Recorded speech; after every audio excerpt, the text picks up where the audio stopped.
are not calling over their comrades like Knowles did, but because this place is plain, he also does not have a place to hide. He says that their animals are also not his food. After that, he comes near to Cogmos. He sees that he does not have any horns. Kang asks him if he hides them with magic. He replies that it is a simple trickery spell since they must enter a city now. Kang asks him why he didn't do that from the start. Cogmos tells him that they have impeded his region. He also tells him that it would look weirder if a lowly human were still alive with half their body ripped apart. Meanwhile, Kang thinks about Cogmos as he finds him brighter than a knoll. Kang believes that he said it was the second closest city, so he thought they would get there pretty fast. Suddenly, he hears a voice. On the other hand, orcs attack a convoy. A fight starts between orcs and humans. Kang is watching everything. Cogmos tells him it is okay if he does not help them. He replies that just because he is a demon does not mean he wants to marry the Granny Demon King. Cogmos apologizes to him. Kang tells him to let's watch for now. He can at least avenge them later. Cogmos calls him heartless. Kang thinks it might be brutal, but it cannot be helped as he still cannot trust all the humans in this world. On the other side, orcs beat their opponents. Some human guards are standing in front of the cart. It seems they are protecting something. One of the orcs tells his fellows that it looks like a female is there. His fellow replies that he ignores it and grabs the food as this is better for them. Suddenly, two females come out of the cart. They are ready to fight with the orcs. The leader of the orcs tells them they will leave them, but it seems they want to die. One lady uses her magic power and throws fireballs at the orcs. The other one uses her sword skills and jumps to kill them. She has some water powers. There is a blast happened. Kang is shocked to see this and asks Cogmos if it is magic. He replies that it is nothing. Kang tells him that he does not like this. Cogmos asks him if he is unhappy that the innocent humans have survived. He replies that he thinks it is a shame that he lost his chance to avenge them. Kang feels these girls look like they are the world's elites. He bet on getting on good terms with people with power like this. He thinks that would make his life with these barbaric fantasy people easier. Meanwhile, the girls are fighting with the orcs. Suddenly, he shouts that there is a lovely female pig here. Cogmos is shocked to hear this. Kang thinks that thanks to the hero's curse, those humans won't understand the meaning of his shout. But these orcs are going to understand it perfectly. On the other side, the girls are in shock. More orcs are coming. Meanwhile, Cogmos thinks that Kang used his curse to call the orcs. After that, Kang says that it is time to help these ladies. Cogmos tells him that this is different from his original goal. He replies that the plan changes sometimes. The girls are panting, and the orcs are laughing at them. Kang also comes there. Orcs are surprised to see him. Kang sees things looking fine here, so he should wait longer. Orc's leader is confused about why he is here. He replies that he is just an apostle of the outsider who is passing by. The orcs tell Kang that it seems that he has no fear. He hits him with his sword, but Kang saves himself by jumping instantly. All the orcs are ready to kill him. Kang puts his fingers into the nostrils of one orc and throws him away. Everyone is shocked to see this. Kang finds this method funny, but it is also nasty. Suddenly, the other orcs attack him at once, but every time, he saves himself. Kang now sees through their attacks. The orc again attacked him multiple times. Meanwhile, Cogmos angrily tells Kang why he let his guard down. Kang cuts the red orc's hand. The girls are shocked to see this. Kang asks Cogmos what he wants him to watch out for. He replies that it was nothing. Kang also notices that this one orc has turned red. It means he is related to Null, so he shouldn't have killed him so he could observe him. After that, the guards thank Kang for saving their lives. Kang smiles, and now he can understand some words. He thinks that studying is starting to pay off. Meanwhile, Godakin is uncomfortable with Kang's strange act. After that, some orcs thought he was tired, so they could attack and kill him quickly. Kang throws the arm of the red orc. The orc is shocked to see this. Afterwards, Kang tells them the orcs that can turn red raise their hands. The orc asks him how he can speak orc. Kang's eyes turn red, and he replies that he can forget it if he cannot. After some time, Cogmos comes near Nag and tells him he is okay. Cogmos tells him he is not asking about him, and then he points his finger at the guards and girls. They are looking shocked. Kang realizes that he uses the power of the Knoll. He tells Cogmos to do something about this. After that, Cogmos goes near the guards and introduces themselves. He tells them he is sure they can tell from his unique name, but his friend here does not know how to speak the common Western language. One of the girls is shocked to hear about Kang Han Soo. Cogmos sees the girl's status window as she has a hero's curse and a C-rank fairy's blessing. He tells Kang that it is a fantastic symbol of trust, considering how even humans who marry a fairy are E-rank at best. He replies that the precious first time the fairy took from him works in his favor like this. He gets angry and says the whole misunderstanding is that damn goddess's fault in the first place. The girl comes near to Kang and says something. Hogmos tells Kang that she is sorry for doubting her savior. Kang smiles and thinks that he has managed to secure an excellent translator and is finally gaining the trust of the locals. Meanwhile, Godakin is uncomfortable. Kang tells him to calm down as he will tell him his secret instead.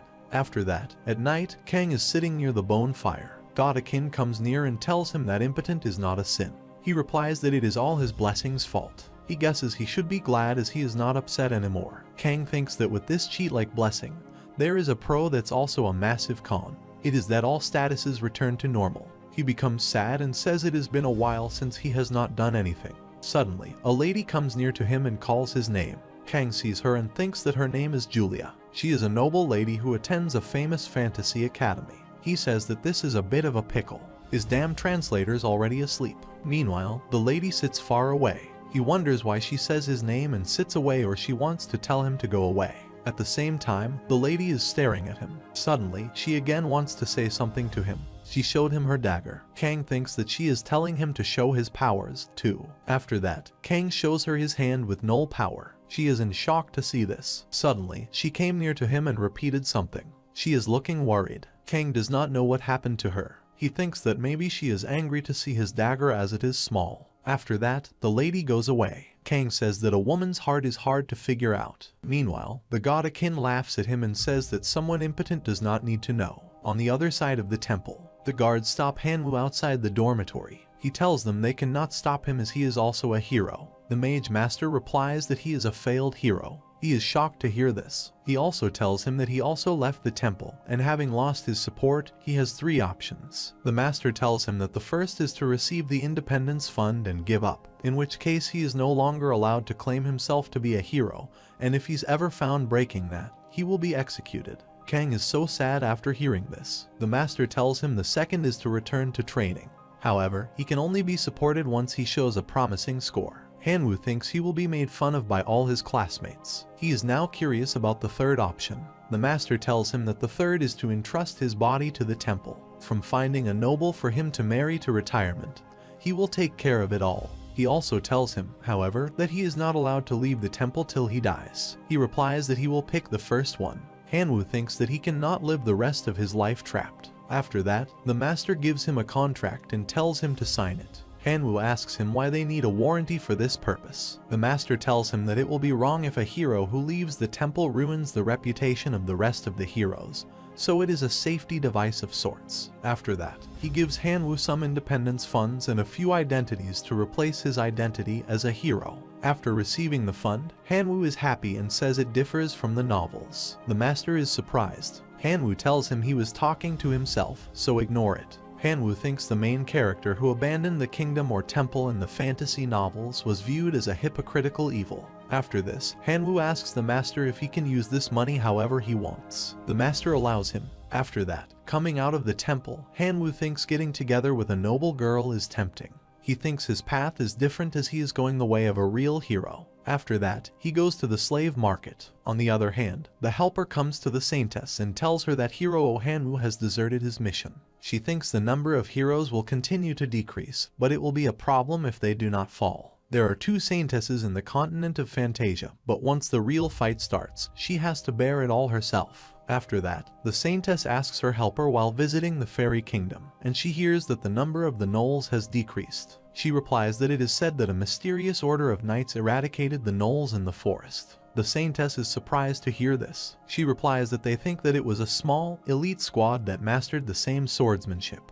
She seems to be understanding the number of gnolls. She also says that there is even a tribe that deems it its mission to push the gnolls out of the forest. The saintess tells her she thinks a small, elite squad did it. She says that's not something an order of knights can accomplish. The helper says that it might be a demon king.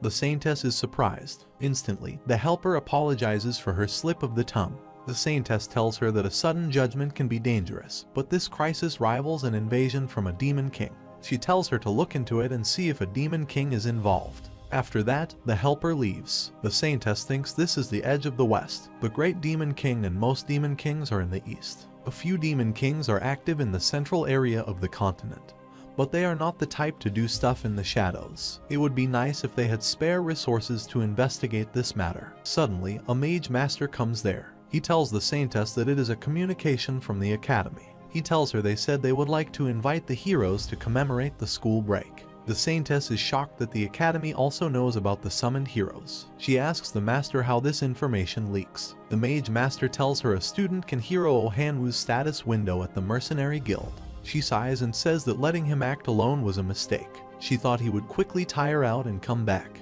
The saintess looks worried and believes that it is a good thing that the existence of the heroes, the hope of humanity, becomes known.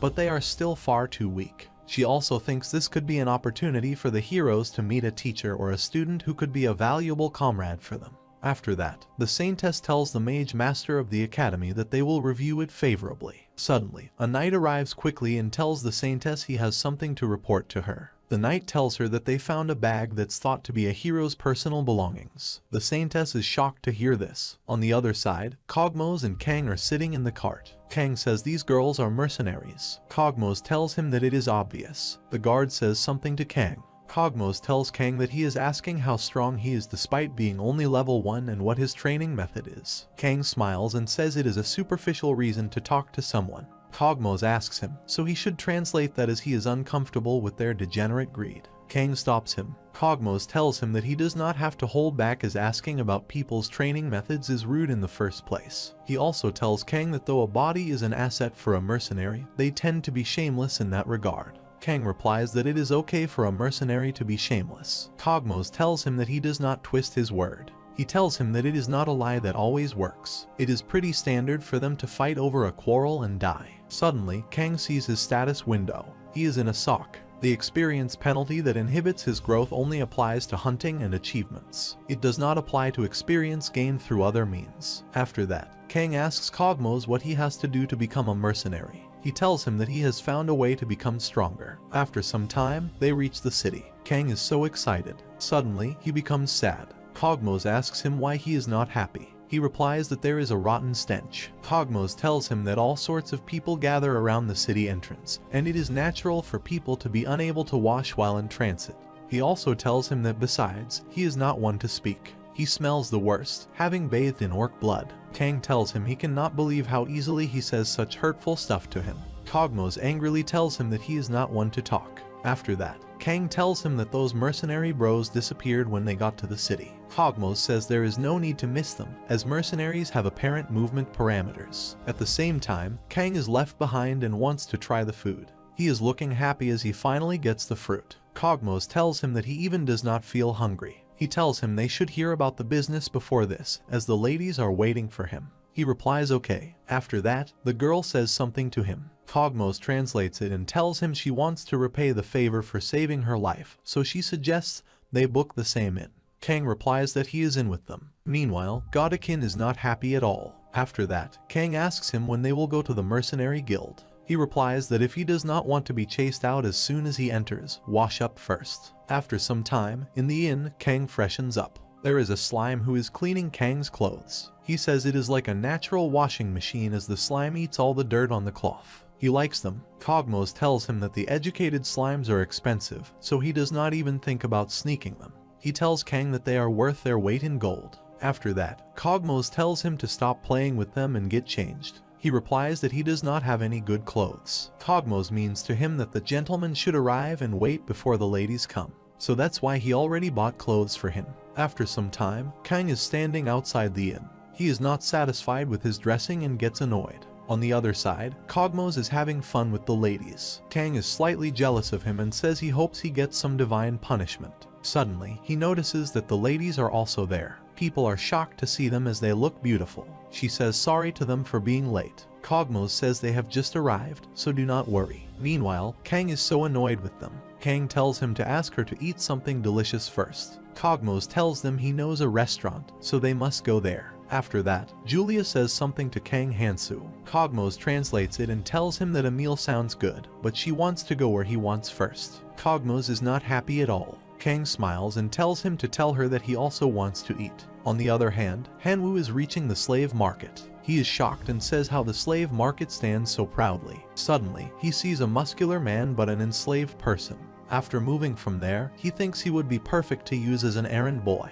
Hanwoo also considers some other enslaved people. Suddenly, someone told him that they were not good enslaved people. Hanwoo was shocked to see his fellow there. He is curious why he is here with this big guy. The boy tells him that they seem to have had the same thought. He tells him he was also unhappy with the training and left after taking the money. Hanwoo replies that it is a secret. The boy smiles and tells him to relax. He tells him they should get along when they are in the same boat. She also tells him that he will even share good info with him. After this, the boy points out a man and tells Hanwoo that the man is in charge. So if he finds out that he is a hero, he will introduce him to premium enslaved people who are not on display. Hanwoo is shocked. The boy tells him that it is not like he can stop someone from taking a peek at his status window, so he is technically not violating the contract. Hanwoo agrees with him. After that, the boy asks him if he has decided what enslaved person he buys. Hanwoo replies that he is not telling him. Hanwoo is curious why he acts so friendly when they have never even talked back on Earth. After that, he leaves from there. The boy tells him while he is leaving that if he wants to boast about his slave later, he should come to the inn at the eastern city gate. Hanwoo tells him he will. The boy knows that Hanwoo is surprisingly careful as he has a pretty good clue. After that, Hanwoo goes to the man who is in charge. He tells him that he wants to buy an enslaved person. The man sees his status window and becomes happy to find a hero. He welcomes him. After some time, he asks Hanwoo what kind of warrior he wants. Meanwhile, the man is happy as he has much money. Suddenly, Hanwoo tells him that he wants a strong female warrior. The man is surprised to hear this. After that, he means Hanwoo they have a female warrior right for him. Afterwards, he takes him somewhere. He tells him they do not show it to anyone, but he will make a notable exception for him. After some time, he takes him outside. Hanwoo is looking curious. Then the man shows him the warrior female. When Hanwoo sees, he is shocked. The man tells him that she is a female bandit that boldly thieves in the northern regions of the Night Kingdom, though she ends up falling as an enslaved person due to the betrayal of her subordinates. Hanwoo is still in shock. The man also tells him she possesses monstrous strength, capable of swinging a heavy two-handed axe with a single hand. After that, the man tells the warrior to show her status windows to the Hanwoo. Her name is Marasi, and she is at level 17.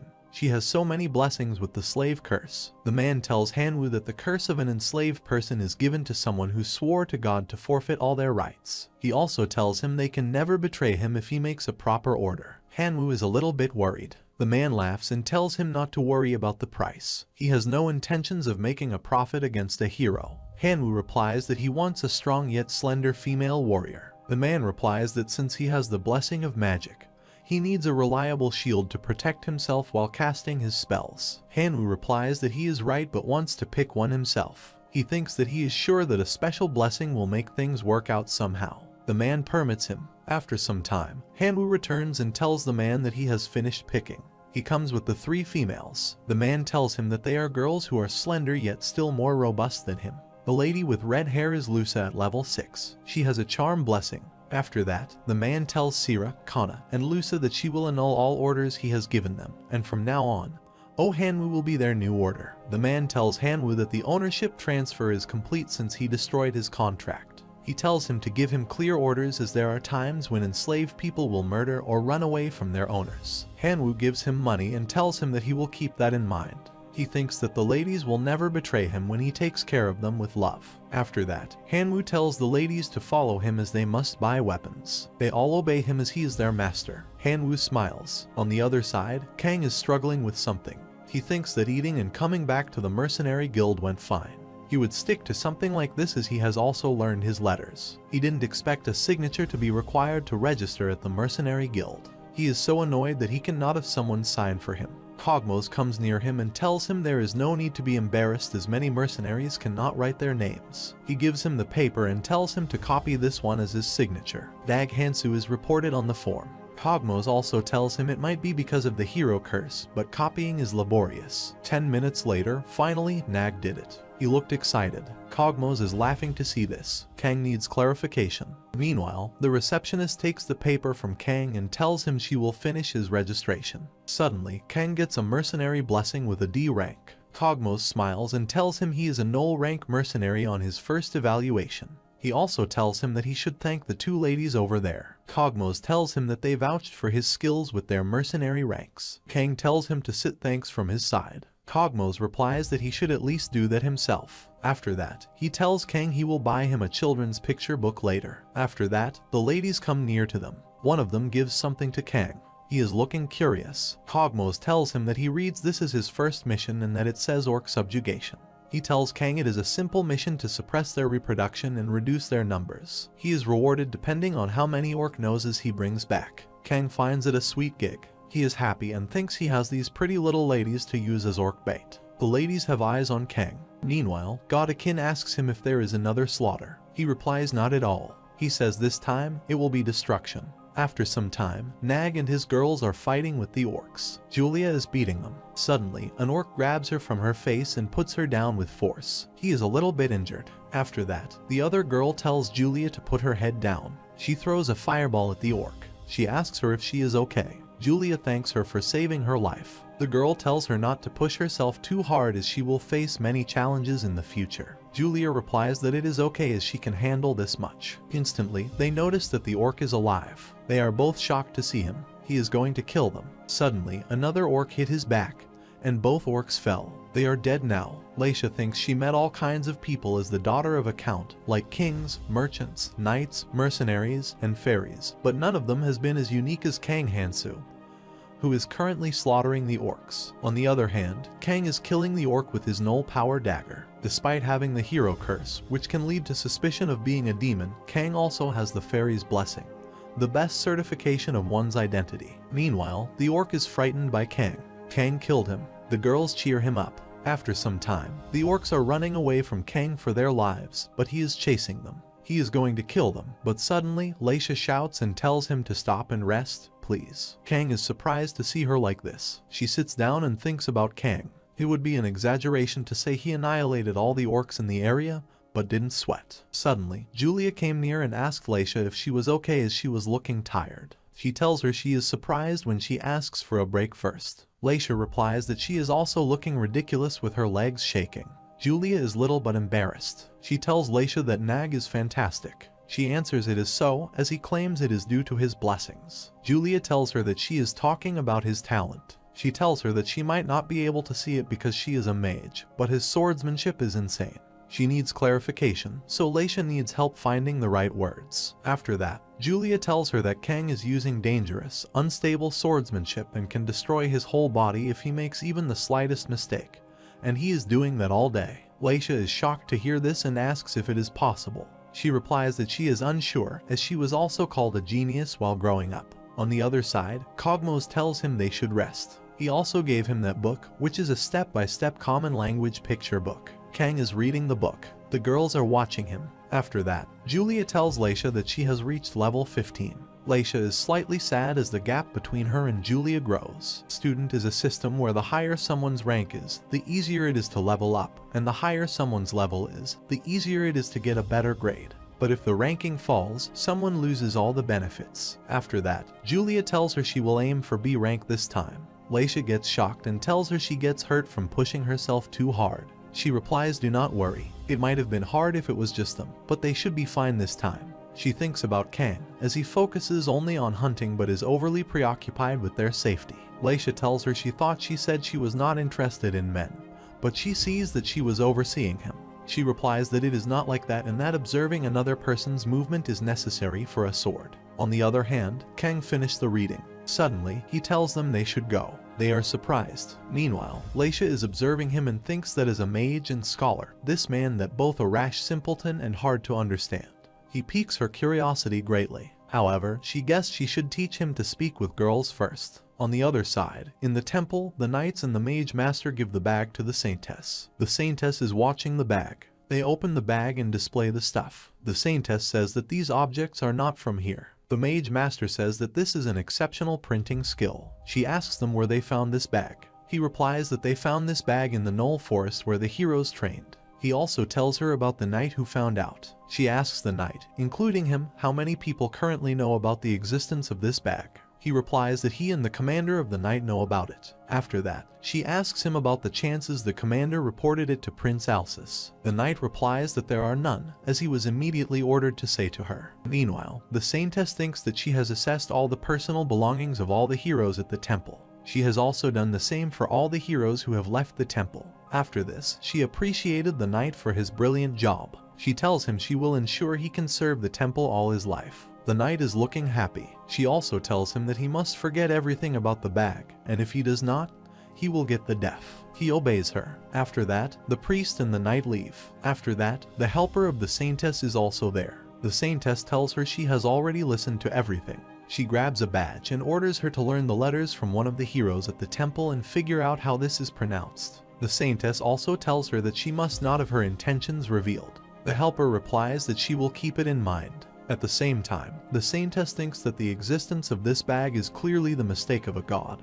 and now she is wondering if covering it up is for the best. Suddenly, her helper speaks up and tells her she knows she is worried but has something to report. She tells her there was a significant murder incident in the forest hunter village. The saintess didn't get it. The helper tells her that she thought the councilwoman Celeblus's request would cover up the incident. She also tells her that the corpses were found that appear to be the perpetrators and also the sacrificed fairies. She tells the saintess that, according to the villagers, it was an act of the vengeful spirit of the outsider. She also tells her that the villagers said a dead outsider returned as a vengeful spirit. The saintess is thinking about it. She sighs and says that usually one would make the logical assumption that they are not vengeful spirits but that they survived and took vengeance. After that, she also tells the helper to go and get a sketch of what that outsider looks like. On the other side, at night, Kang sits near the bonfire. Everyone is sleeping. He grabs the books as he wants to study. At the same time, Godakin is also watching the book. Kang asks him if he likes the picture book.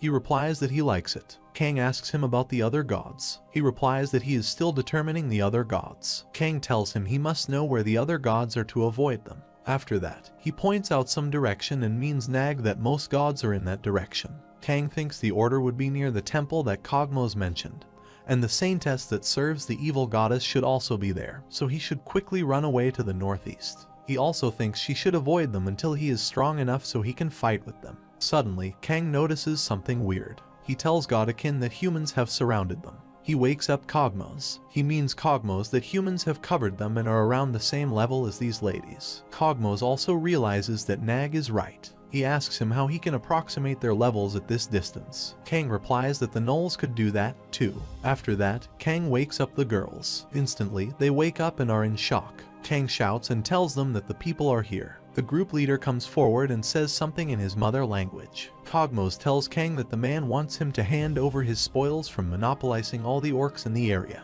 Cogmos tells Nag that he also means they will surely die, while the noble ladies will be released if they surrender. Kang smiles and says that these bastards are the sexiest and classiest. Suddenly, the girls shout and are ready to attack them. Kang is mumbling. Cogmos asks him if he is okay as the opponents are in high numbers. Kang replies to Cogmos with a smile. He goes to an unfamiliar place, disregards his status, and the fairy sends him into the afterlife. Kang thinks that the opponents are more than he expected. After that, he sees the girls and feels that it is going to be hard to fight while protecting these girls. Suddenly, he comes up with the idea and shouts that strong females are here. The opponents are shocked, but they shoot arrows at them. Kang stops them. He is throwing away their arrows. Meanwhile, he runs towards them and kills the man. The people were shocked as the orcs also came there. The orcs fight with them. Everyone is shocked to see orcs there except Kang. He smiles and says that now this is a double exp event. After that, Kang moves with the speed of light to kill them all. The man is frightened by Kang and begs for his life. Suddenly, his leader comes there and pushes him back. He tells Nag angrily that he will kill him.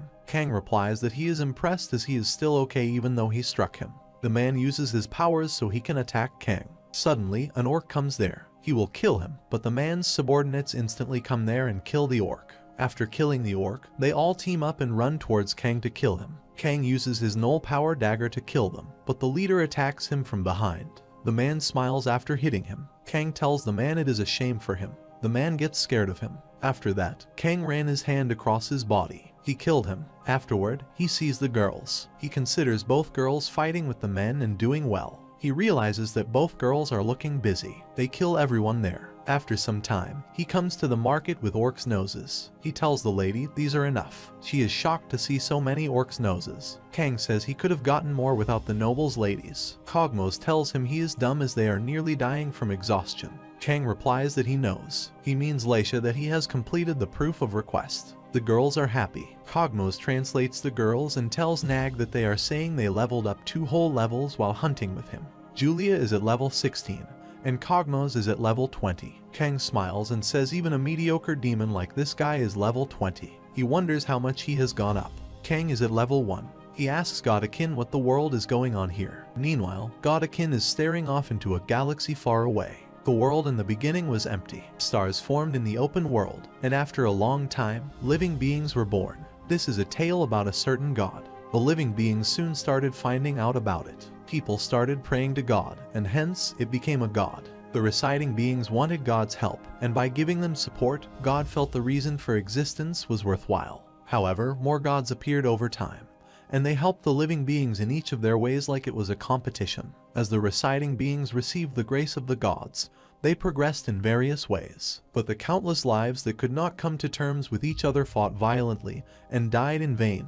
Time passed. One day, a man in the cave is dying. The god comes near him and asks him if he wants to live. He replies that he does. The god turned him into a baby. After that, the god goes to the nearby village. There is an older man with his wife. God blessed them with a child. In this way, the particular god is proud of the outcome. After some time passed, God came to visit a baby who is now a young boy. The god asks the boy how he is going. The body looks at him with curiosity. The boy knows her as she is the one who turned him into a baby. Godakin asks him if he wants something else. The boy is trembling and grinds his teeth. He angrily tells God that he will curse her. He tells her that the woman he loves was taken away from him because he made him into a baby. Godakin becomes sad and replies that he never asked for a woman. He tells her that he was supposed to stop the wedding and save her himself. God apologizes to him and leaves. The boy yells and tells her to take the responsibility. Meanwhile, the god thinks about where they go wrong and how the other gods are doing. On the other side, a man is paying his tribute to the god and asks for help so they can have a safe voyage. A certain war god is cheering them. At the same time, Godakin is still confused. God blessed several other lives afterwards. However, every single one of them resented God. Hundreds of more years have passed. The world changes as time goes by. More living beings thought of God as a tool. So, the gods made new rules like heroes, demons, levels, blessings, and curses. The gods adjusted to the new order except for one god. Suddenly, Godakin noticed there was a man named Cain. His foot is injured. There is a lady with him. He tells her to call the saintess right now. She tells him that she did something else while he was fighting. The boy is in so much pain. The status window shows he is at level 38, with many blessings and curses. Instantly, Godakin comes there and asks the boy if he wants to live. The boy is surprised and says he wants to. A particular god warns that he will lose everything. The boy replies that it is better than dying in vain like this. Godakin smiles. She gives him a blessing. As God gave their blessing, they thought about how they were still needed. The boy is cured. He is happy as his body is back to how it was. Suddenly, the boy notices that he is at level 1. He is in shock. Godakin drills him to remember his warning. He replies that he knows everything. He tells the god that what's important is that he is alive. He has to start again from level 1. Godakin is at ease after listening to this. After some time, their group fellow Cain tells him he can no longer participate with them as he is not leveling up. The lady says sorry to him and tells him to forget her, and then they leave him behind. Cain becomes angry and says that this is a blessing. It is the worst curse. Meanwhile, a certain god is watching him. Suddenly, Cain smiled and said he was angry but now felt nothing. He says that as God saves his life, he will stop the resentment and complaints. He tells Godakin that he wants to give her a word of advice. Godakin is so much curious. Cain tells her not to give anyone a blessing ever again. This is a curse that takes away things more valuable than life. He also tells him that a gift takes him back to level 1 every time, and there won't come a day when he uses it again. Even in death, Godakin is shocked. They had been staying in denial until then, but God finally admitted it. They were no longer needed in this world. Again, more time passed, and God found a dying boy again. He was Kang Han Soo. It was a simple curiosity for God. She blessed him because he had the hero's curse and was about to die. She may have changed her blessing's name, but he would inevitably resent him if he learned the truth. Now, in the present day, as God predicted, he found out the secret of the blessing. Suddenly, Kang speaks loudly that this is too bad as his levels are resettled. He tells Godakin that it is evident if he thinks about it. He just wasted his time exterminating pigs. Meanwhile, a certain god is quizzical. Suddenly, Kang shouts that they must buy some picture books. God starts praying. Kang asks her what he is praying for. He replies that it is a secret. On the other side, Han-woo is lying on the ground. He is a little bit injured. He sees that the opponents beat his girls. Before this, he and his team were fighting with the gnolls. They killed the gnoll. Han-woo appreciated them, and he is happy as they are finally starting to work well together. He tells them they will continue hunting like this, so get used to it. Han-woo thinks that the gnolls are at level 4 while Sira, Kana, and Lusa are at levels 5 and 6, so hunting gnolls should be easy now. He thinks he may have used almost all his money buying them, but he can now save his money. Suddenly, Sira notices that the gnoll is still alive. Instantly, Han-woo used his blessing of magic and burned the gnoll. Han-woo looks happy and thinks the magic blessing he got from Princess Athena already has this much firepower, as a unique main character should. Suddenly, Park Han-young comes there with his guard. He tells Han-woo that he is perfect at fighting. He was going to give him a hand if it got dangerous. Han-woo replies that if he is going to hunt, he does it over there as he got here first. Park Han-young smiles and replies that he does not want to. Han-woo thinks, as he expected, that this guy is trash. In their original world, Park Han-young would always go around in groups, bullying people. He also made fun of him and called him dumb. Han-woo thinks that, but here in this fantasy world, he is the hero and main character, so no one can stop him now. After that, Han-woo tells him to come at him if he can.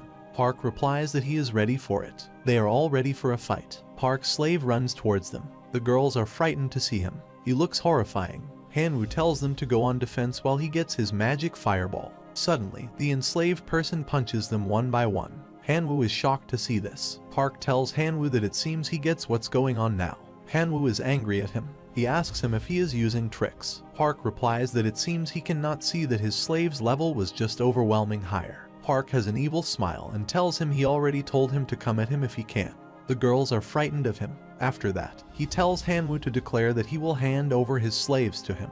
Han-woo is in shock to hear this. On the other side, in the city library, Kang reads picture books. He is watching the weapon book. He tells Godakin that he would at least look for a powerful weapon since he cannot level up. Cogmos tells him that he has been reading too many fairy tale books. Weapons like that have already been confiscated. He also tells him that it seems he forgets that even the human nobles said there was not such a thing before they left, so he might have a chance with a treasure island in the sea. Kang tells them that if it is a relic that was so dangerous, the excavations were held off. He smiles and says it is tempting. Cogmos smiles and tells him that the nation's knights guard the entrances of those relics. Kang asks him how strong the knights are. He replies that he can assure him that they are stronger than him. Kang becomes sad. He leaves there as he wants some fresh air. After some time, he thinks it is impossible at level 1. He thinks about the knights. He thought knights were empty tin cans with nothing but glory and bluffs. He becomes sad and thinks it seems there is no way. A particular god cheers him up. Suddenly, an orc comes there and tells him to hand over everything he had. Kang tells him that he is depressed right now. The orc is shocked as Kang is speaking the orc tongue. Kang tells him to go when he is letting him go, but the orc attacks him as he finds him weak. Kang punches him with null power in his chest. The orc falls. Kang sits at him and tells him he knows how it feels to have his world crash. He is going to punch him again and tell him how there can be no relics to excavate. He is pissed off and asks what he will do in this fantasy world with no hopes or dreams. He punches the orc multiple times. The orc stops him and tells him that there is a relic. Kang is shocked to hear this. The orc tells him there is a relic, so stop hitting him. Kang tells him he does not lie as he races his brain to run off. The orc tells him he is not lying as there is a vast orc relic. After that, Kang calls him his friend and asks if he can say to him more about this relic. On the other side, the orc is crying. Like there are different dialects in each region, the western continent of Fantasia used unique adjectives. Like a dragon-level knight or a slime-like coward, they express things using monsters. Kang thinks then, what does the orc in the middle? It means they were good enough. After some time, Kang goes somewhere with the orc and Godakin. Kang wants to ask him something and call him a friend again. The orc stops him from calling him a friend. Kang tells him that he should know how lucky he is. He tells him he cannot find a human friend who can communicate with him this well. The orc replies that he is not stupid as he knows the friends do not use violence on each other. Kang smiles. The orc tells him that he may lead the way, but he won't be able to enter. Kang agrees with him. The orc tells him he does not know it has been like that since he was born.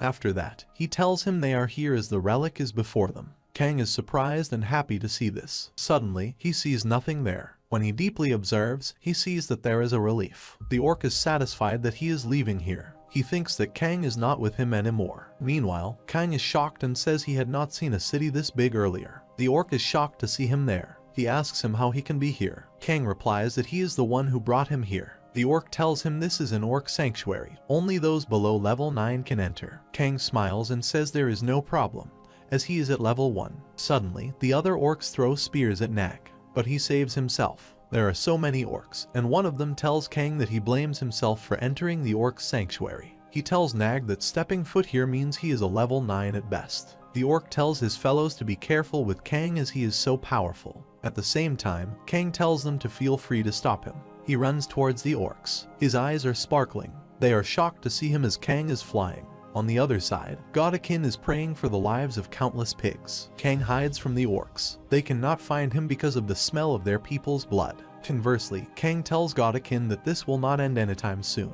There are so many orcs that are dead. Kang says that from now on, he has been hunting them forever. He feels he is going around in circles to find the exit. Suddenly, the other orcs find him and want to capture him so they can eat him. They are chasing him for some time. They all get tired, but Kang is still energetic and says let's end this. After some time, he kills them all and sits on their bodies. There are some slimes, too. Kang is happy as he buys some slimes as they gather the bodies of orcs for him.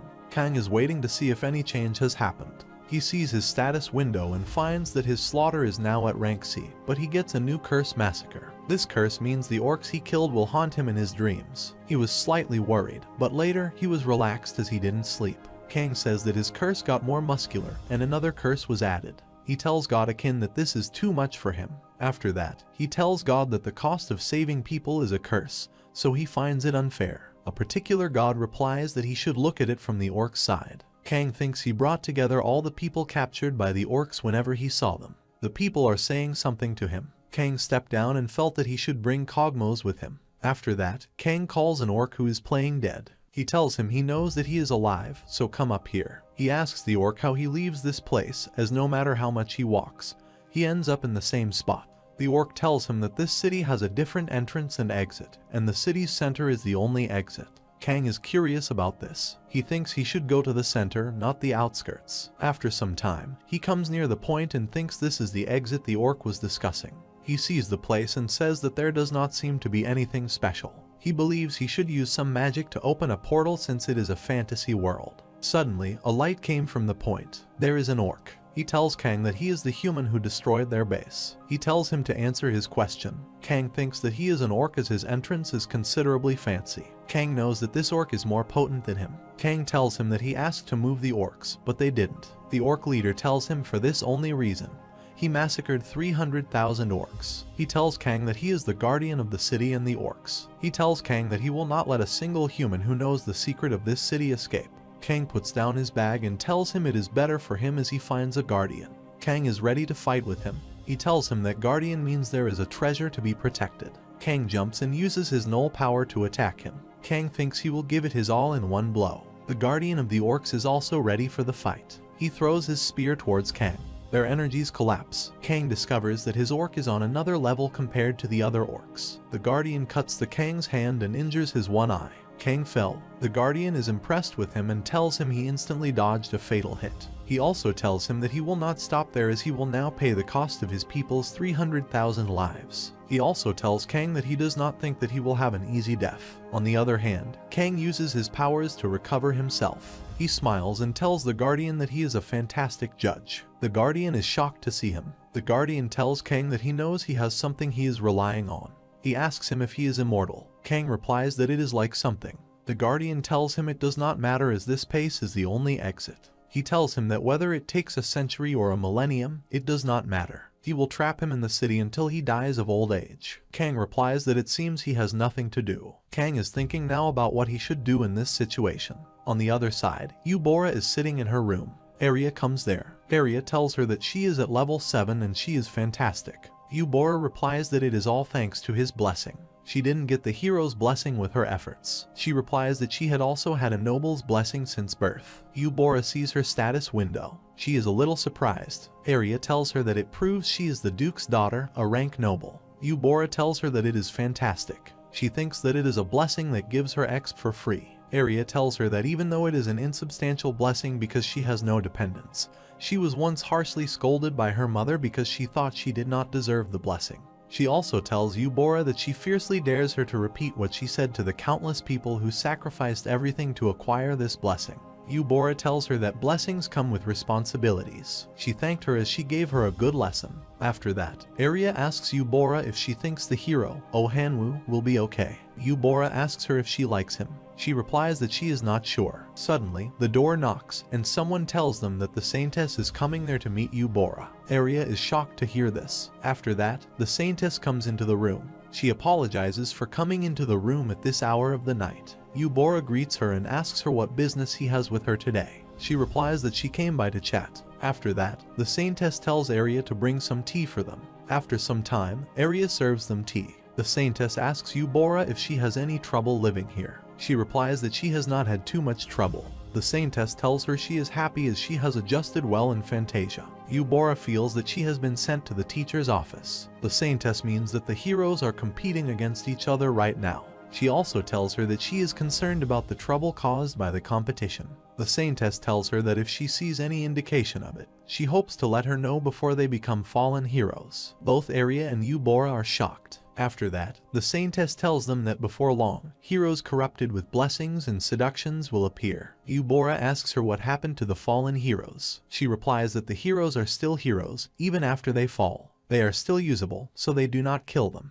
The Saintess also tells them that corruption is treachery to all who believe in the hero. Meanwhile, Yubora is thinking about Kang. She thinks that is why she is thinking about him now. She wondered if Han Soo had safely gone back home. Suddenly, the Saintess asks her if she knows about someone named Kang Han Soo. She spilt the tea. Yubora asks her why she is asking about him. She tells the Saintess that she knows him a little as a classmate. The Saintess tells Yubora to tell her everything as an older sister. Yubora is shocked to see her like this. After some time, the Saintess is in her room. She is thinking about Yubora and Kang. She knows that Yubora is very interested in him as she talked so much about him for hours. The Saintess holds Kang's bag badge and thinks that he is the one who refused to be a hero and was sent back by the goddess. She feels that if word gets out that he didn't return, the hero's trust in God would reach rock bottom.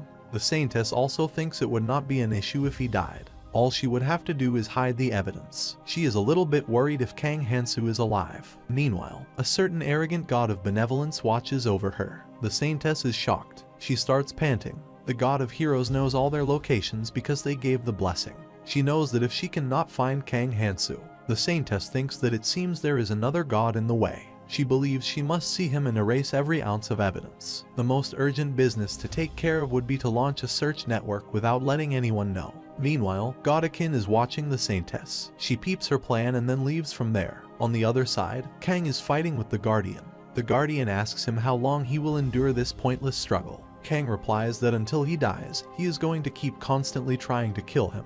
They both start fighting again. The Guardian hits him with the spear. Kang again failed to beat him. After some time, Kang is making his plan.